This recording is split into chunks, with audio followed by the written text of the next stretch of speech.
Je vous propose une lecture de la parole de Dieu. Nous allons lire dans 2 livres. Nous commençons par Ésaïe au chapitre 43. Ésaïe, le livre d'Ésaïe, le prophète, le grand prophète Ésaïe, au chapitre 43, le verset 2. Et après nous irons dans un autre prophète. Ésaïe au chapitre 43, le verset 2. Si tu traverses les eaux, je serai avec toi. Et le fleuve, ils ne te submergeront point. Si tu marches dans le feu, tu ne te brûleras pas. Et la flamme ne t'embrasera pas. Et maintenant, nous progressons vers Daniel, chapitre 3. Le livre du prophète Daniel, au chapitre 3. Alors là, nous allons lire quelques péricopes. Nous commençons par le premier verset. Le premier verset, le 6e verset, le 8e verset, 12, et ainsi de suite, petit à petit, pour se faire une idée claire. Et Daniel, chapitre 3, verset 1 d'abord. Le roi Nebuchadnezzar fit une statue d'or, haute de 60 coudées et large de 6 coudées. Il la dressa dans la vallée de Dura, dans la province de Babylone. Le verset 6. Quiconque ne se prosternera pas et n'adorera pas sera jeté à l'instant même au milieu d'une fournaise ardente. Le verset 8. À cette occasion, et dans le même temps, quelques Chaldéens s'approchèrent et accusèrent les Juifs. Le verset 12 et 13. Or, il y a des Juifs à qui tu as remis l'intendance de la province de Babylone, Shadrach, Meshach et Abednego, hommes qui ne tiennent aucun compte de toi, ô roi. Ils ne servent pas tes dieux et ils n'adorent point la statue d'or que tu as élevée. Le verset 13. Alors Nebuchadnezzar, irrité et furieux, donna l'ordre qu'on amena Shadrach, Meshach et Abednego. Et ces hommes furent emmenés devant le roi. Le verset 16 à 18. Shadrach, Meshach et Abednego répliquèrent au roi Nebuchadnezzar: nous n'avons pas besoin de te répondre là-dessus. Voici, notre Dieu que nous servons peut nous délivrer de la fournaise ardente, et il nous délivrera de ta main, ô roi. Sinon, donc ce n'est pas Simon, chez moi on a écrit Simon, non, c'est sinon, sache, ô roi, que nous ne servirons pas tes dieux, et que nous n'adorerons pas la statue d'or que tu as élevée. Alors, de cette lecture que nous venons de faire, j'ai retenu comme sujet pour nous aujourd'hui, quand nous passons par le feu de la persécution, quand nous passons par le feu de la persécution. Prions le Seigneur. Seigneur notre Dieu, merci de tout cœur de ce que l'accueil nous est réservé auprès de toi dans ta fidélité et dans ta grâce. Merci pour l'occasion que nous avons de te célébrer, l'occasion que nous avons de nous rassembler dans ces lieux que nous connaissons bien, et surtout l'occasion que nous avons maintenant d'écouter ta parole pour que nos cœurs reçoivent au fond d'eux une pensée qui vient de toi pour nous équiper prophétiquement sur des circonstances que nous ne connaissons pas, dont nos prochains jours, prochaines semaines, prochains mois et peut-être même prochaines années seront constitués. Viens donc par le Saint-Esprit. Parle à ton peuple. Viens donc par le Saint-Esprit. Utilise un homme que je suis. Viens donc par le Saint-Esprit. Installer un climat de compréhension et la grâce de saisir une pensée divine qui domine cette assemblée. Pour ta seule gloire, notre Dieu, au nom de Jésus. Amen. Si vous avez comptabilisé, je crois que c'est la troisième prédication sur l'expérience de Daniel et ses trois amis là-bas en Babylone. Ils ont vécu une grande expérience et ils ont marqué leur époque, marqué leur temps. Et il y a même d'autres prophètes que ceux qui étaient présents là-bas qui ont pu parler de Daniel de la part de l'Éternel. Un jour, Dieu dira que si j'ai 3 hommes, parmi lesquels Daniel, alors il peut accomplir de grandes choses sur la terre. Si j'ai 3 hommes. Et Daniel est donc entré dans la liste spéciale de Dieu.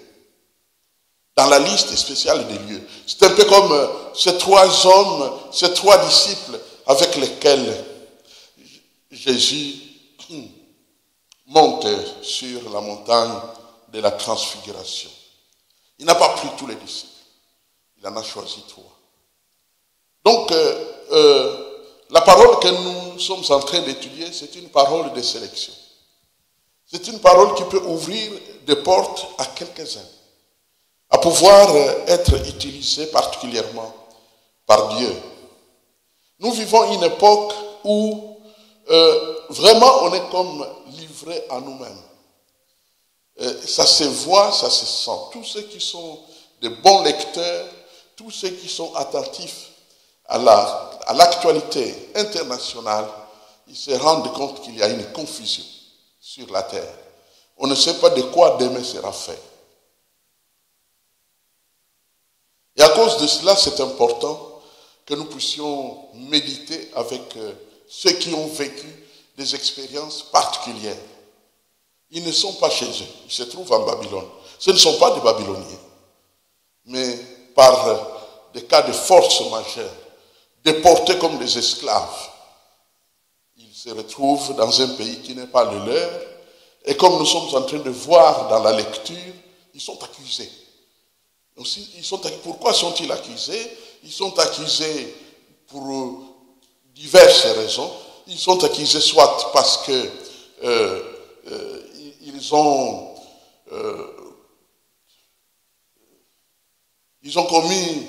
ils n'étaient pas attentifs, ils n'ont pas prié comme les autres, ils n'ont pas adoré la statue, mais ils sont aussi accusés surtout parce qu'il y a une jalousie qui prévaut. Il y a une jalousie qui prévaut. Les propriétaires de la terre, les propriétaires de Babylone, les propriétaires de ce pays-là voient très mal que les Juifs, les étrangers, viennent prendre de grandes responsabilités chez eux. Remarquez comment on les présente. Ces Juifs-là, à qui tu as confié la gestion de la province de Babylone. Et comme nous le savons, Babylone porte aussi le nom de l'Empire, porte aussi le nom du royaume. Donc c'est un peu comme ces Juifs-là à qui tu as confié la responsabilité de Bruxelles. Ces Juifs-là à qui tu as confié la gestion de Washington. Ces Juifs-là à qui tu as confié la gestion de Kinshasa.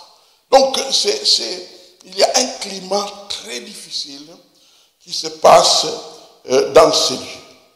Dans une première prédication, nous avons parlé du fait d'affronter l'impossible par la prière persistante.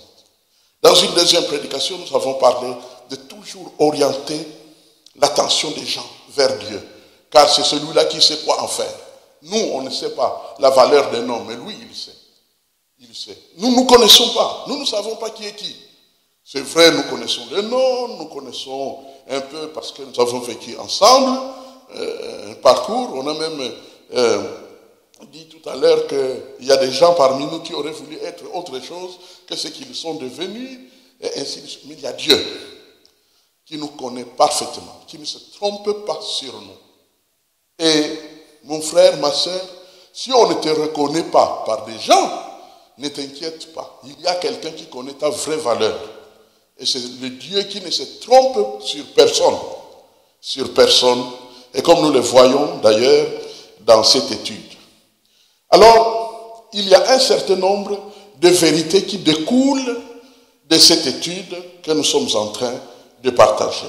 La première chose que j'ai notée pour notre méditation de ce dimanche, quand il nous faut passer par le feu, quand il nous faut passer par le feu. Dans le texte que nous avons lu, on nous dit si nous passons par le feu. Alors, chaque fois que je trouve 2, 3 versions dans lesquelles on ne trouve pas le même mot, je suis obligé de me replier sur les anciennes langues pour voir un peu quel est le mot qui est utilisé. Et je constate que c'est le mot quand. Quand, et pas si, mais quand. Alors quand c'est quand, cela devient comme un rendez-vous. Donc on ne peut pas échapper. Tôt ou tard, on passera par le feu. C'est un rendez-vous, c'est un chemin incontournable qu'on ne peut pas sauter, non, on passera par là. C'est un peu comme quand Jésus dit un jour, vous aurez des tribulations dans le monde. Il n'a pas dit si vous avez des tribulations dans le monde, comme on a écrit ici. Il a dit vous aurez. Donc quand on dit vous aurez, cela veut dire que c'est un rendez-vous. C'est simplement question de temps. Quand est-ce que ça peut arriver aujourd'hui? Ça peut arriver demain. Et si cela arrive, nous ne devons pas être surpris parce que c'est prévu. C'est le chemin par où passer, comme nous allons le découvrir. C'est comme un rendez-vous. Quand tu traverses, dans l'hébreu c'est qui t'arbore. Qui? Donc qui c'est quand? Qui t'arbore? Quand tu traverses les eaux. Quand tu traverses. Chez Vulgate, dans le grec, dans le latin, Vulgate, c'est comme transeiris. Donc, c'est toujours dans le même sens. Quand tu passes, là, c'est comme si tu dois passer par là. Quand tu passes par les eaux. Quand tu passes par les eaux. C'est un rendez-vous. Vous aurez des tribulations dans le monde. Vous aurez des tribulations dans le monde. On voit chez ces 3 hommes le courage de ne pas adorer la statue du roi, tout en connaissant les conséquences. Vous savez, il y a des moments où on peut refuser quelque chose parce qu'on ne sait pas les conséquences. Mais ce n'est pas leur cas. Leur cas, ils savent. Si nous refusons, rendez-vous dans la fournaise ardente. Le roi l'a dit et il n'y aura pas d'exception. Le roi l'a même répété. Le respect que le roi a pour ces 3 hommes est tel que quand on a fini de les accuser, il les convoque. Il les convoque pour les écouter. Il les convoque pour leur parler. Il les convoque et il répète l'ordre. Il répète. Alors, est-ce que maintenant vous êtes prêts quand même à adorer la statue? Et c'est là où, au verset 16, ils réagissent en disant, roi, nous n'avons pas besoin de parler de cela. Notre Dieu peut nous délivrer de la fournaise ardente. Notre Dieu peut nous délivrer de ta main. Et même s'il ne nous délivre pas du feu, nous n'allons quand même pas adorer la statue. Quel courage! Le courage de dire le contraire. Le courage de faire la différence. C'est ça le grand problème de notre temps. C'est le courage d'être différents. Ceux qui fréquentent des milieux qui ne sont pas chrétiens, soit pour des raisons professionnelles ou pour toute autre raison, vous vous rendez très facilement compte qu'il y a des moments où il faut beaucoup de courage pour s'affirmer. Il faut beaucoup de courage pour pouvoir dire « je pense différemment, je suis différent de ce que vous dites ». Ce n'est pas facile, il faut du courage. C'est le moment où on est au fait un vrai serviteur. Mes frères et sœurs, servir Dieu quand tout va bien. Ça marche bien, on est en bonne santé, on a de quoi manger, on se loge très très bien. Ce n'est pas ça une vie de victoire. C'est quand il y a l'opposition. C'est quand il y a le combat. C'est quand il y a le feu. Qu'enfin, devenir serviteur peut être une exception. Mais aussi longtemps que tout va très bien, même les païens serviraient Dieu. Si tout peut aller bien, même les païens pourraient servir Dieu. Vous n'avez jamais entendu même des journalistes dire « Alléluia ». Mais oui, gloire à Dieu, ils sont instruits, hein. Ils comprennent ce qu'ils disent. Quand tout va bien, donc tout le monde peut se permettre de servir Dieu. Notre Dieu que nous servons peut nous délivrer. Même s'il ne nous délivre pas, eh bien, nous n'allons quand même pas aller dans cette direction. Vous savez qu'il y a eu des occasions où nous devrions nous affirmer. Le cas qui se trouve dans ce passage, nous rappelle un peu, imaginons si un jour on nous offre une religion unifiée. Vous savez que la pensée circule dans certaines sphères des sociétés mondaines, des grands de ce monde, dans le milieu du Vatican et d'autres, des Nations Unies, on réfléchit sur la possibilité d'unifier la religion. Pouvez-vous imaginer qu'est-ce que cela va donner? Si vous devez avoir la même religion, mais on va déboucher sur un syncrétisme terrible qui pourrait faire trembler. Nous allons nous retrouver avec des statues.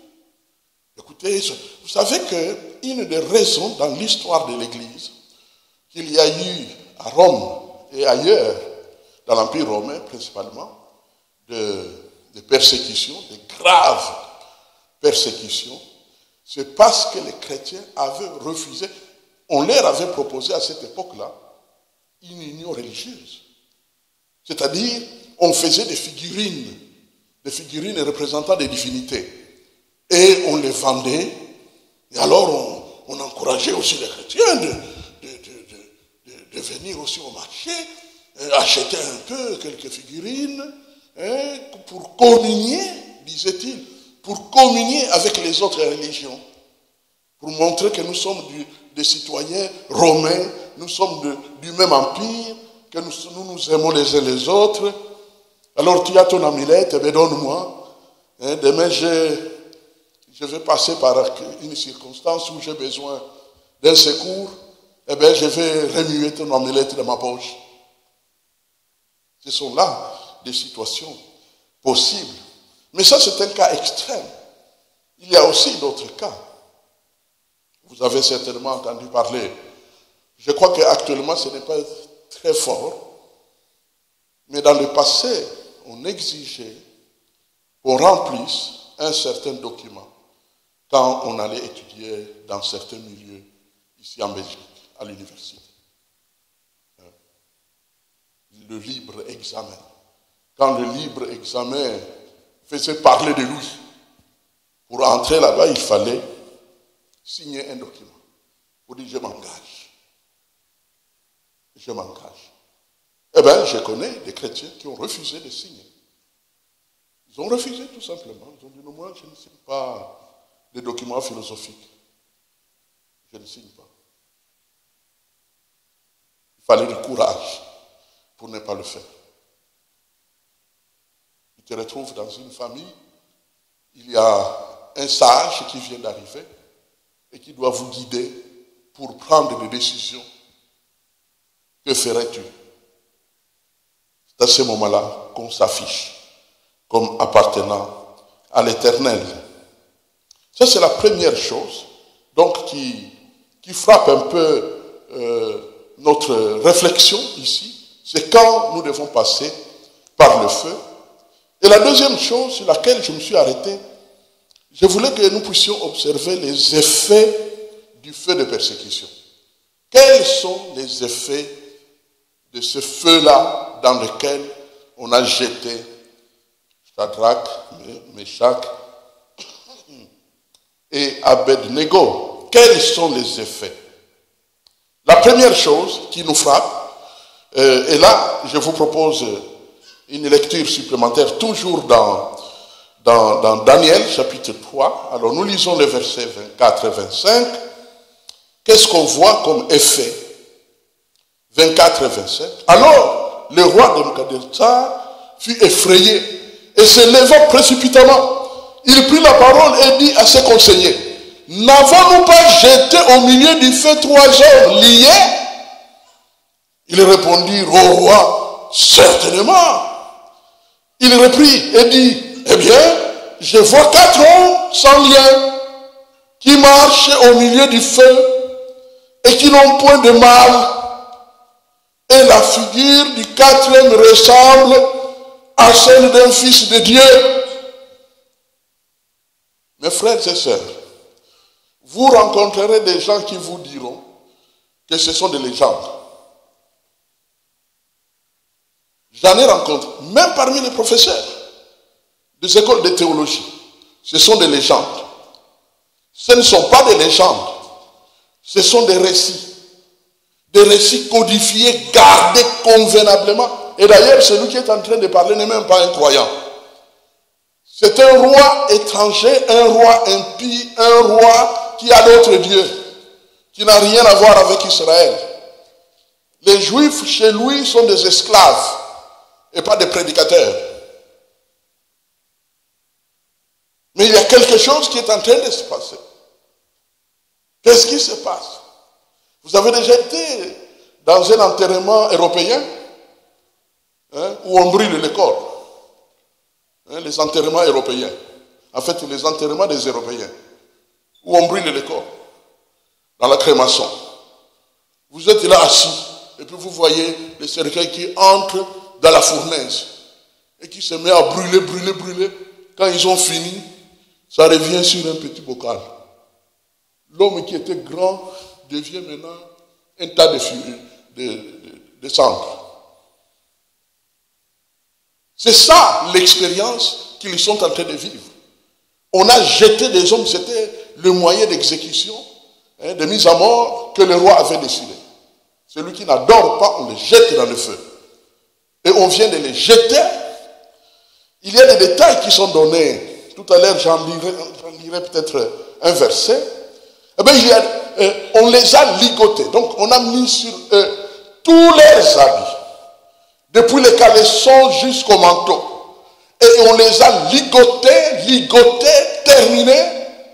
Ça devient des paquets qu'on jette dans la grande fournaise allumée avec un degré 7 fois plus que d'habitude. Curieusement, ils n'ont plus de liens. Donc, les liens ont brûlé. Les liens ont brûlé, mais pas les manteaux. Amen. Les liens qui appartiennent au roi ont brûlé. Mais les habits qui appartiennent aux serviteurs de l'Éternel n'ont pas brûlé. Et non seulement ils étaient ligotés, quand on a enlevé le lien, qu'est-ce qui se passe? Le roi dit qu'ils sont en train de marcher. En fait, ils sont en train d'adorer. Ils sont en train d'adorer. Amen. Ils sont en train d'adorer. Le 3, n'est-ce pas, qui sont jetés, sont rejoints par le 4e.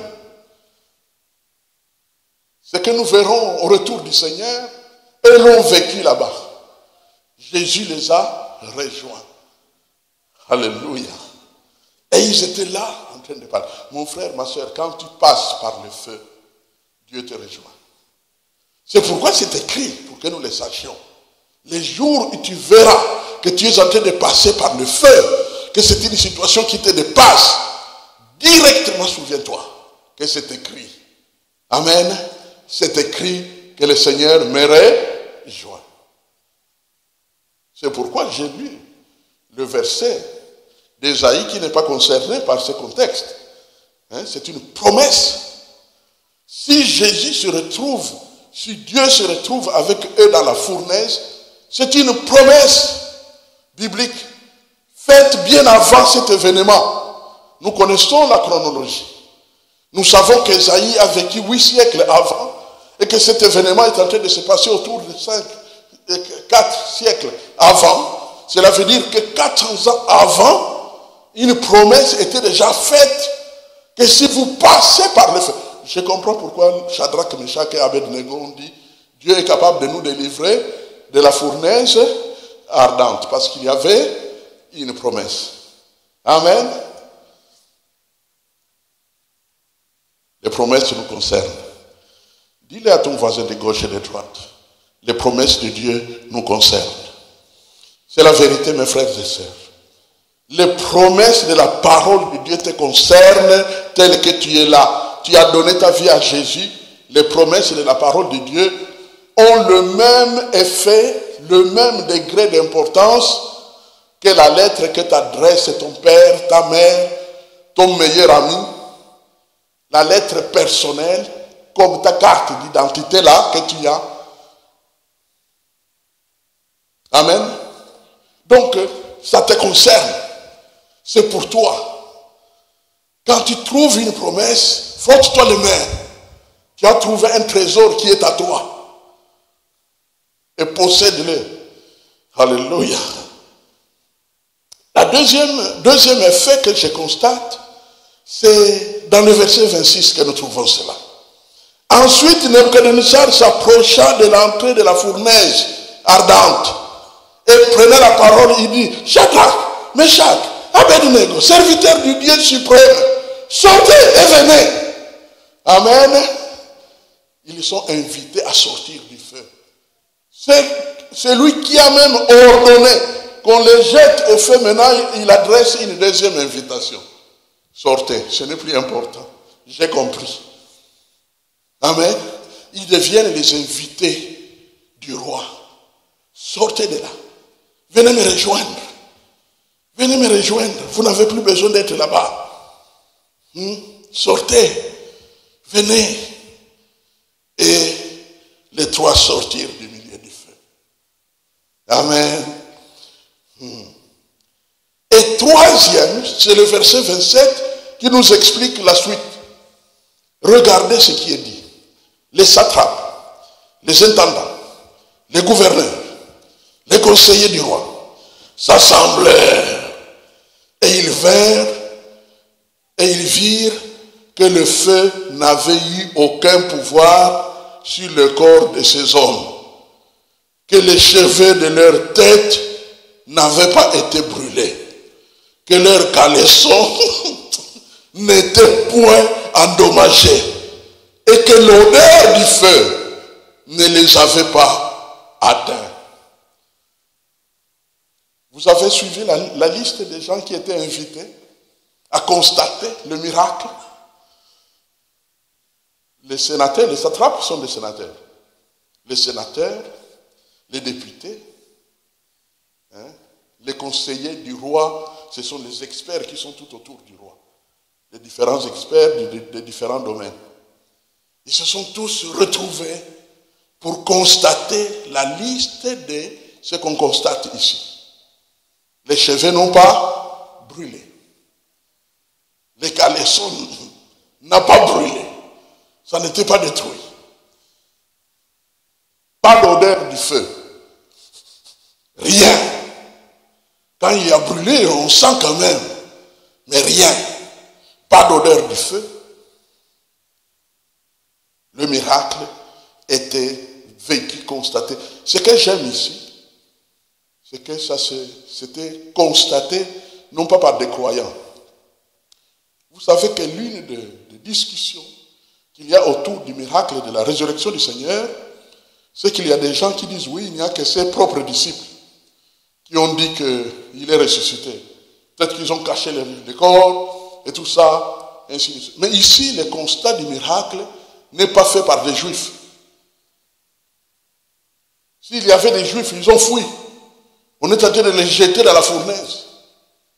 Ce sont les chefs de Babylone et leurs rois qui viennent pour constater ce que l'Éternel a fait.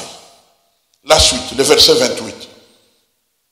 Nebuchadnezzar prit la parole et dit, béni soit le Dieu de Shadrach, de Meshach et d'Abednego, lequel a envoyé son ange et a délivré ses serviteurs qui ont eu confiance en lui et qui ont violé l'ordre du roi. Le roi dont il parle, c'est lui-même. Qui ont violé l'ordre du roi et livré leur corps plutôt que de servir et d'adorer un autre Dieu que leur propre Dieu. Ils étaient prêts à livrer leur corps. Mes frères et sœurs, vous savez, certains peuples, principalement, c'est ma conviction, les Africains, aiment vraiment la vie. C'est assez curieux et même contradictoire. Leurs vies là-bas ne sont pas les meilleures. Leurs conditions ne sont pas les meilleures. Mais la vie, ils aiment. Ils aiment la vie. C'est pourquoi ils tremblent pour monter dans l'avion. Sauf que pour aller à l'étranger, tu es condamné. Tu es vraiment condamné. Même les Noirs américains sont les mêmes. Je ne sais pas qu'est-ce qu'on nous a fait, nous les Noirs. Nous avons peur de l'avion. D'après les experts, l'avion est le moyen de transport le plus sûr, et même plus sûr que le fait de monter sur un cheval. L'avion. Mais nous, on a peur. Et vous connaissez la raison. Parce qu'on ne contrôle plus. L'Africain aime contrôler. Mais quand maintenant tu entres dans l'avion, c'est quelqu'un d'autre qui conduit et puis tu es en l'air. Tu regardes par les houblons. Tu vois que tu ne peux pas sauter. Et donc tu as peur. Hein?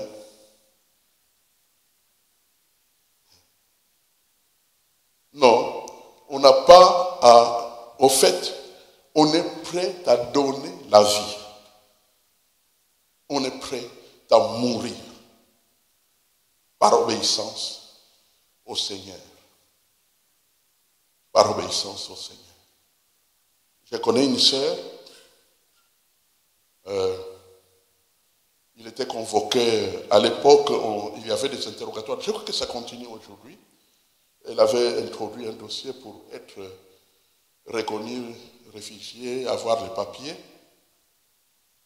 Et alors, on l'a convoquée, elle était là devant. Mais dans l'entretemps, depuis qu'elle avait déposé le dossier à son entrée en Belgique, elle avait donné sa vie à Jésus-Christ. Donc, c'était une autre personne qui se présentait devant la commission. Alors, ils lui ont dit, bon, nous avons ton dossier ici, et on a lu ce qu'elle avait déclaré en entrant en Belgique. On lui dit, c'est ça, non? Elle a dit, non, c'est pas ça. Étonné, le responsable lui dit, qu'est-ce que vous dites, madame? Non, c'est pas ça la vérité.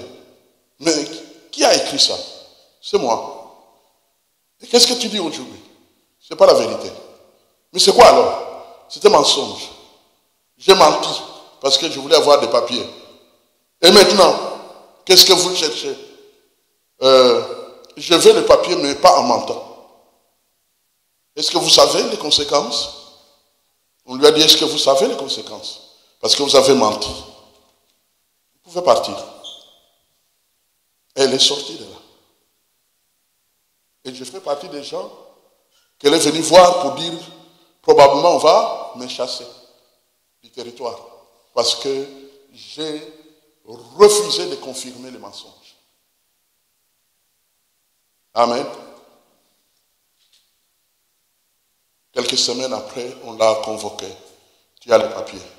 Tu peux rester en Belgique. Amen. La vérité est devenue sa vraie défense. C'est ce que nous voyons dans ce passage. Ils ont pris le risque d'offrir leur vie par obéissance à leur Dieu. Ce sont des gens honnêtes. Ces gens, on peut leur confier la gestion de Babylone.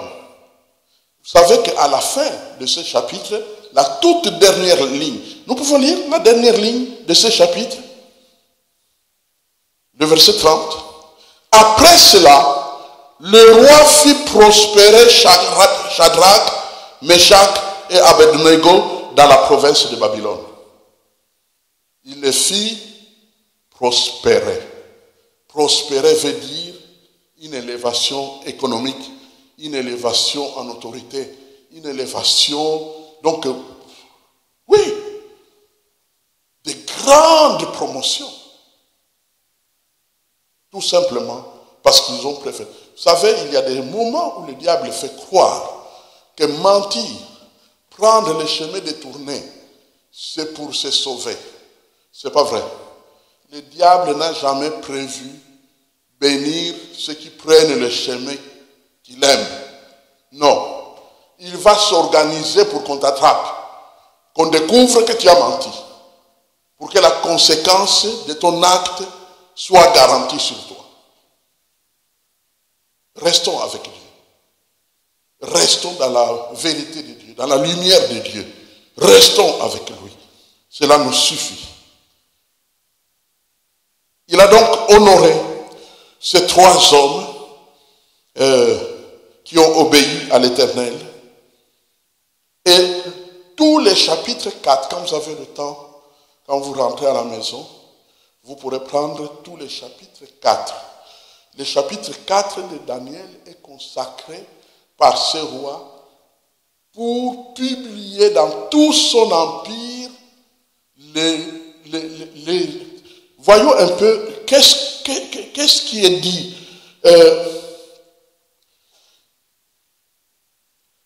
Regarde, lisons le verset 2, juste le verset 2.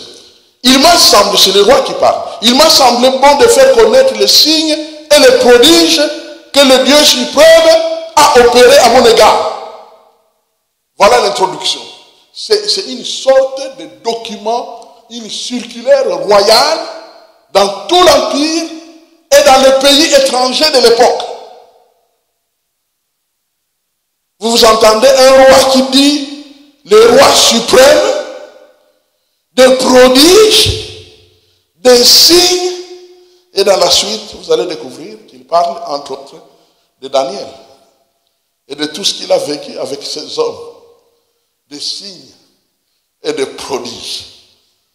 Que dire si ce n'est, c'est clair que c'est l'un des effets de cette persécution par le feu, c'est que le roi s'est converti. Amen.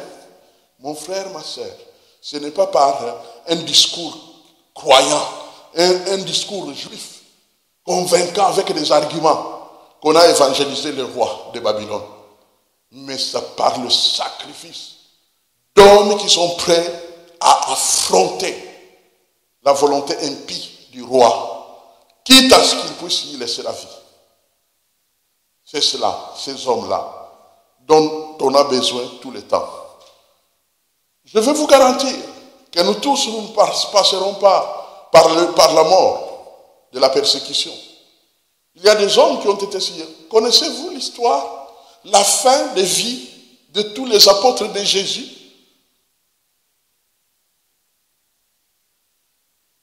Certains d'entre eux ont été sciés. C'était la fin de leur vie. Ont été sciés en morceaux par des scies, avec des scies là grotesques. Ce n'est pas comme les scies qui te coupent, tu ne sens même pas qu'on te coupe. Tellement c'est... Non. C'était des scies grossières qui coupaient la chair, qui coupaient les os. Ils ont été sciés. On raconte que l'apôtre Pierre a été crucifié sur une croix et il avait juste supplié qu'on lui accorde une faveur, qu'on renverse sa tête vers le bas et les jambes vers le haut. Car il ne voulait pas s'imaginer que lui aussi ait été crucifié. Que quelqu'un un jour dise, ah mais il n'y avait pas que Jésus qui était crucifié. Pierre était aussi, il a renversé la tête vers le bas. Comme pour dire, moi j'ai renié mon sauveur. Je ne mérite pas être dans le même supplice que lui. Et il y a beaucoup d'autres qui sont dits, des hommes qui ont souffert. Certains, peut-être parmi vous, vous avez eu l'opportunité d'écrire ce qu'on a appelé à une époque donnée des dièses. C'était des textes qui marchaient pour avoir les papiers. Donc quelqu'un l'avait présenté à Londres et ce document-là lui a permis d'avoir les papiers. Alors il a commencé à les vendre. Donc il vendait ça à Bruxelles, il vendait ça à Paris. Comme ça, d'autres Africains à leur tour puissent aller présenter les mêmes documents, mais juste en changeant les noms, pour dire ainsi de suite. Maintenant, mes frères, notre Dieu est capable de nous délivrer de n'importe quel chemin. Il y a beaucoup de témoignages qui se passent dans le monde dans lesquels on découvre ce que Dieu a le pouvoir de faire. J'ai voulu, dans une dernière vérité, la quatrième, présenter un portrait. Et cette fois-là, le portrait que j'ai prévu, c'est le portrait d'un arbre. Et vous allez découvrir pourquoi au fur et à mesure qu'on avance, puisque je suis à la fin. Le portrait d'un arbre, le pin gris, pin, P-I-N, le pin gris de l'Amérique du Nord. C'est un arbre qui est connu là-bas, et même populaire, on le trouve presque un peu partout. Tous ceux qui ont été aux États-Unis, la majorité d'arbres que vous voyez qui sont debout partout, ce sont des pins gris de l'Amérique du Nord. Ces arbres-là servent soit pour des planches, soit leur poussière, quand on les a broyés, servent pour créer des papiers, mais aussi et surtout, ça sert aussi comme des poteaux électriques. Donc aux États-Unis, la grande majorité des poteaux électriques ne sont pas en métaux, comme ici. C'est en bois, là-bas. C'est en bois, le bois de pin gris. Et cet arbre se reproduit avec des fruits. Et ces fruits-là, et c'est la raison pour laquelle j'ai été retenu par ces fruits-là ne peuvent pas éclore et germer pour produire de nouvelles plantes sans le feu. Au fait, ces fruits peuvent rester sur l'arbre entre 10 et 15 ans, sans jamais tomber et sans jamais éclore. Ça reste là. Il faut le feu. C'est la raison pour laquelle dans certains endroits, bien encadrés, on doit mettre le feu pour que ça brûle et quand à cause de la chaleur, ça éclore et alors ça tombe à terre et ça peut maintenant se reproduire. Et cette image m'a fait réfléchir pour dire, mes frères et sœurs, il y a certaines grâces qui pourraient nous atteindre même sans avoir prié. Mais il y a d'autres grâces qui ne peuvent être possibles. D'autres délivrances qui ne peuvent être possibles qu'en passant par le feu. Vous savez, une des tentations qui nous visite, c'est quoi quand nous passons par le feu? Nous passons notre temps à regarder les causes. Pourquoi sommes-nous dans le feu? Alors vous commencez à voir qui a commis la faute pour que le feu nous arrive. Vous passez votre temps à cela. Vous avez remarqué, Shadrach, Meshach et Abednego sont convoqués chez le roi. Mais curieusement, on ne les entend pas dire qui nous a accusés. Qui nous a accusés? Nous étions chez nous. Qui nous a accusés? Qui est venu parler de nous ici? Souvent nous aimons, n'est-ce pas, établir les responsabilités humaines. Essayer de découvrir qui ne nous aime pas. Qui nous rend la vie impossible. Qui est tenté de nous troubler. Qui est tenté de nous détruire. Qui est tenté de parler contre nous. Qui a des méchants projets contre nous. Nous cherchons des raisons humaines au lieu d'avoir les yeux fixés sur celui qui est assis sur le trône.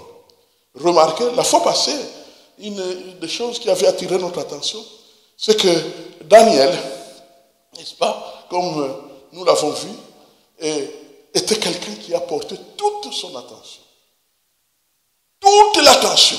Nous l'avons vu vendredi, n'est-ce pas? Toute l'attention était portée sur Dieu. Il ne parle même pas le fait que quand nous avons prié, Dieu m'a révélé. Non. Il ne dit rien de tout ce qu'ils ont fait. Il n'a vu que ce que Dieu peut faire, ce que Dieu fait. Mes frères et sœurs, ne perdons pas notre temps. Quand nous passons par le feu, quel que soit ce feu-là, ça peut être le feu de la perte, le feu du manque, le feu du temps qui passe sans avoir ce que nous voulons avoir, le feu des circonstances que nous ne contrôlons plus dans notre vie, le feu d'un problème de santé, des rendez-vous de la vie qui tardent. Ne perdons pas notre temps à chercher les sorciers. Ah non, je sais, tel oncle n'a jamais été vraiment gentil avec moi.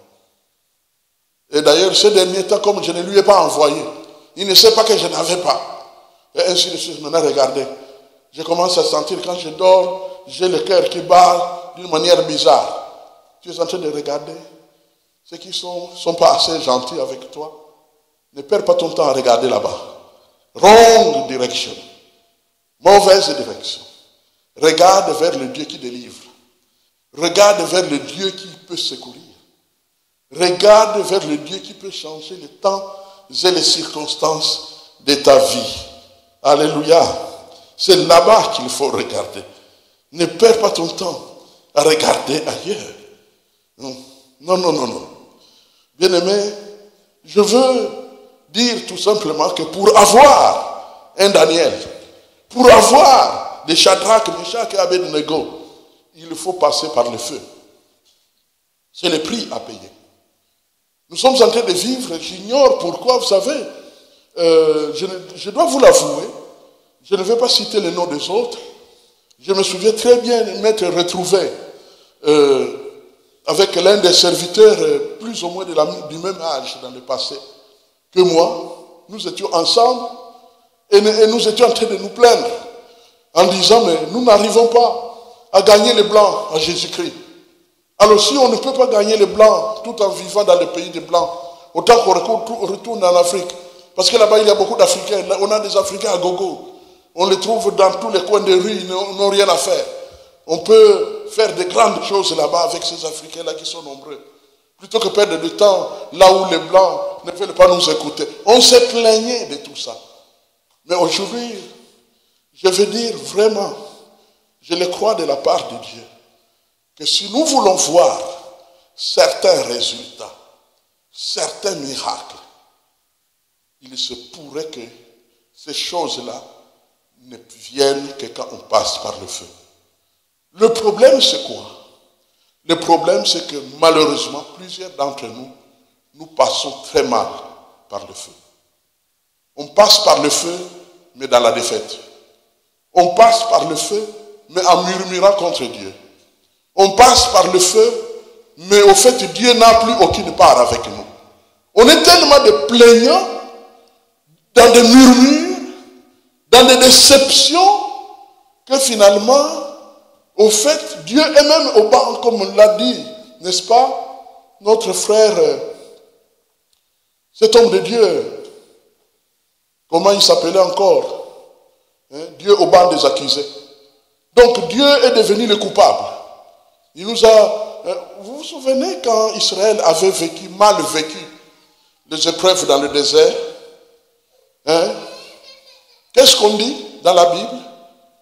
Ils se réunissaient pour faire quoi? Pour tuer Moïse.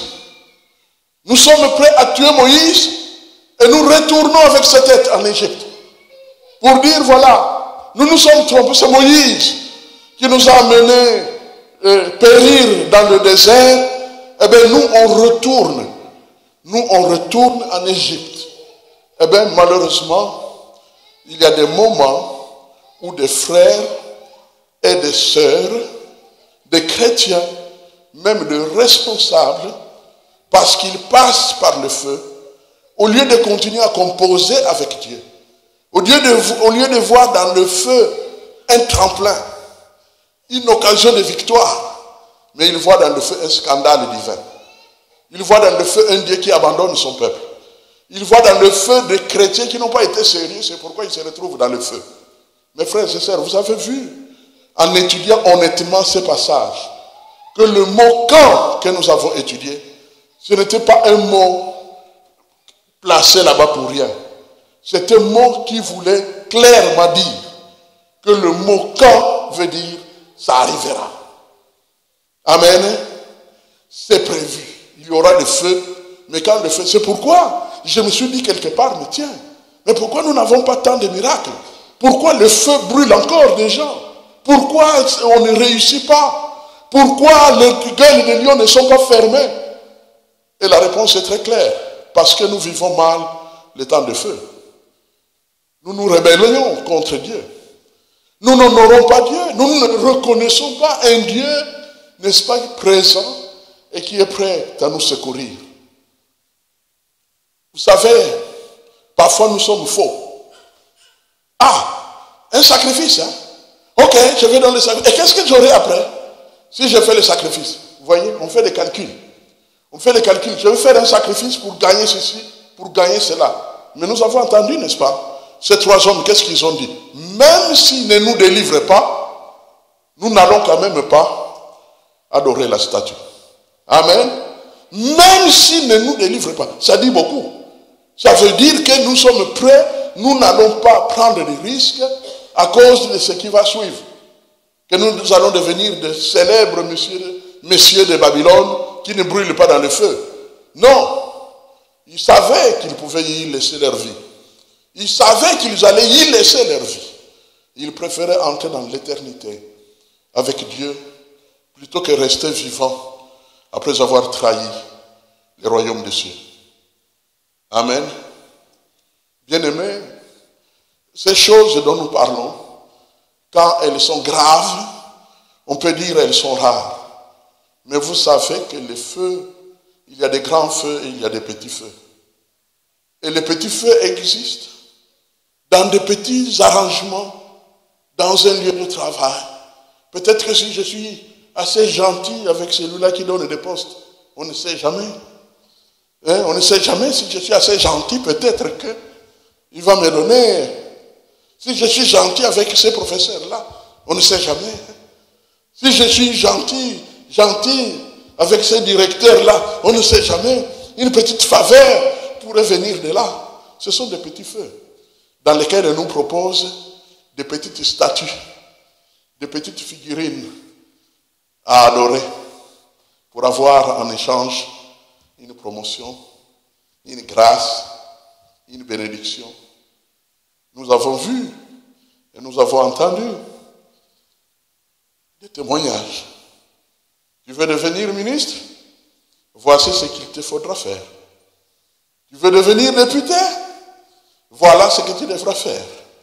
Tu veux avoir un poste dans la nouvelle société? Voici ce que tu devras faire. Ainsi de suite. Toutes sortes de choses qui se présentent comme des feux, mais nous voulons les éteindre en utilisant des petites statues du roi, afin que ça passe cool, ça passe sans souffrance. Le feu, ça brûle, mais qu'on est avec Dieu, ça ne brûle plus. Parce que Dieu domine tout, même le feu. Alléluia. Prions le Seigneur. Alléluia.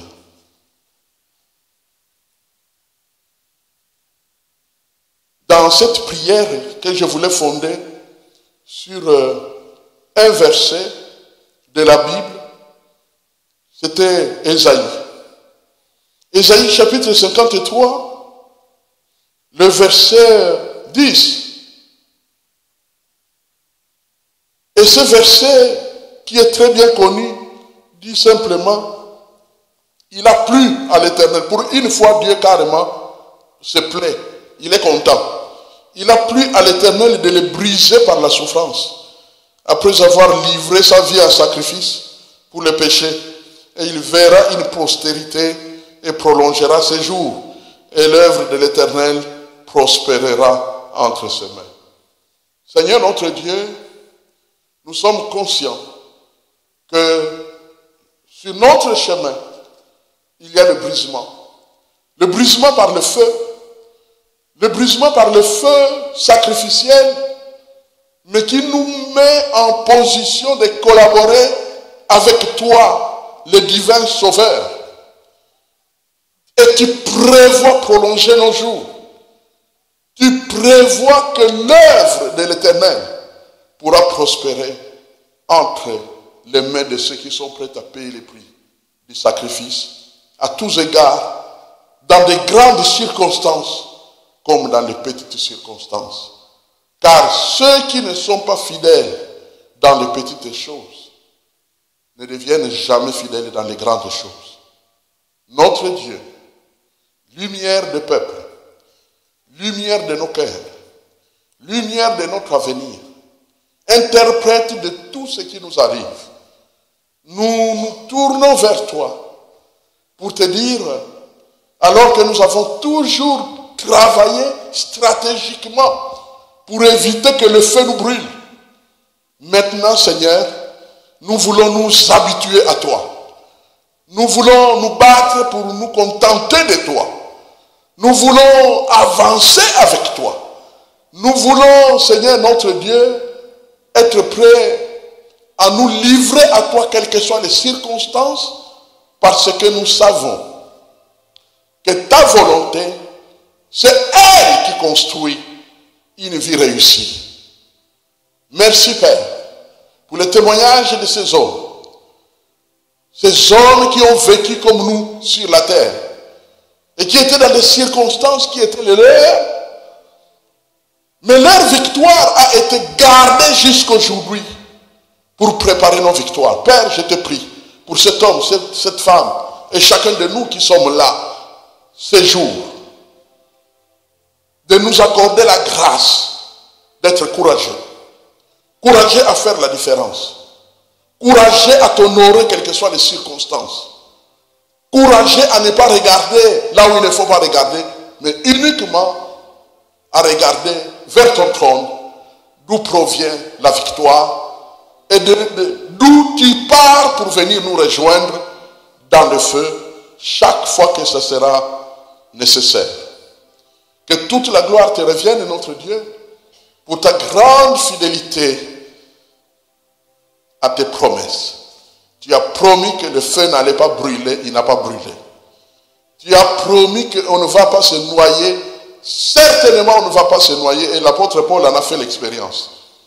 Merci pour ta fidélité. Merci pour ta grâce. Et surtout, merci pour la victoire qui se concrétise par le salut du roi et de plusieurs peuples.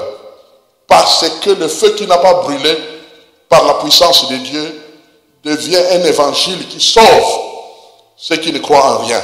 Qu'il en soit ainsi, Père, au nom de Jésus-Christ. Amen.